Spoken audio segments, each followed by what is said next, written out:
I'll be Iron Man. You'll be Hulk. Who are you? Travis. The new superhero called Taboo. I like that.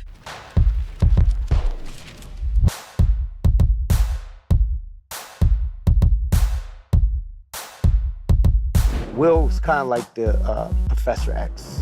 He saw something in everybody's qualities, and he says, use it. You're good at this, now amplify it, and let's do this together so we could create the ultimate X-Men.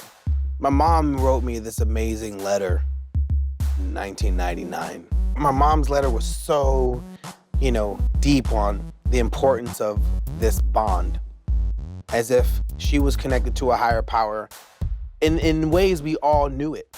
She's like, well, you are the dream.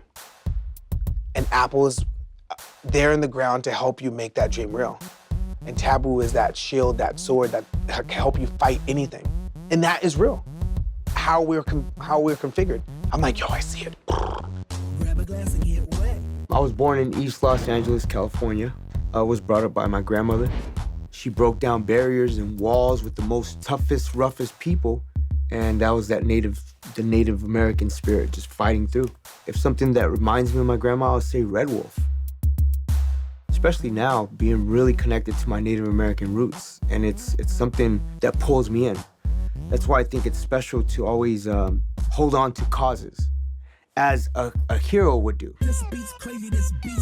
It was a very tough times growing up poor in Philippines. My introduction to Marvel was when we had a television in Philippines, and then that's when I was introduced to like Captain America, to Incredible Hulk, to Spider-Man. And I remember my mom would always yell at me because I'll be like this on the TV screen. I'll be stuck for hours and hours on during the weekends.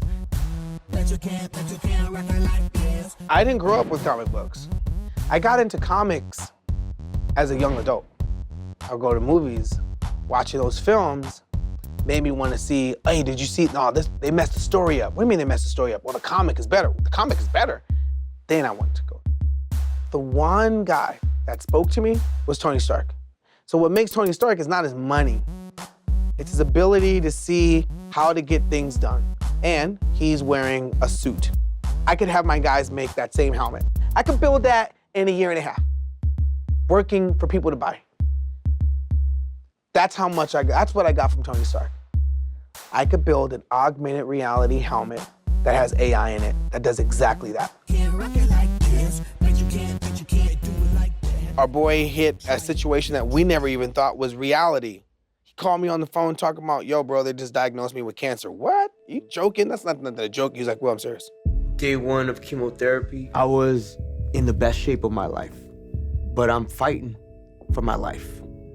It was like a black space, a black hole, emptiness.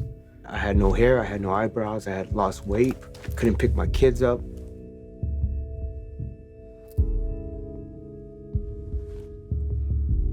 And all that muscle that I had built and all that like training and eating right was gone. So Jane Foster, she has a bigger battle that has nothing to do with superhuman strength. It has to do with cancer. Made me think about that. Made me think like, why didn't she just remain Thor the whole time and not go back to doing chemotherapy? Because I know when I was going through chemotherapy, I would have gave anything to not be doing that at the time. But I know I'm gonna get through this. The whole thing is fight, fight, fight, fight. If I could help people and be a beacon of motivation to say, we're not gonna curl up in a ball, we're gonna fight this and we're gonna beat this, we're gonna overcome this. There's nothing in this world that this disease can do to me, mentally or physically, because I'm gonna win. When I lost my first brother, it was a very dark time in my life. I felt like it was my fault.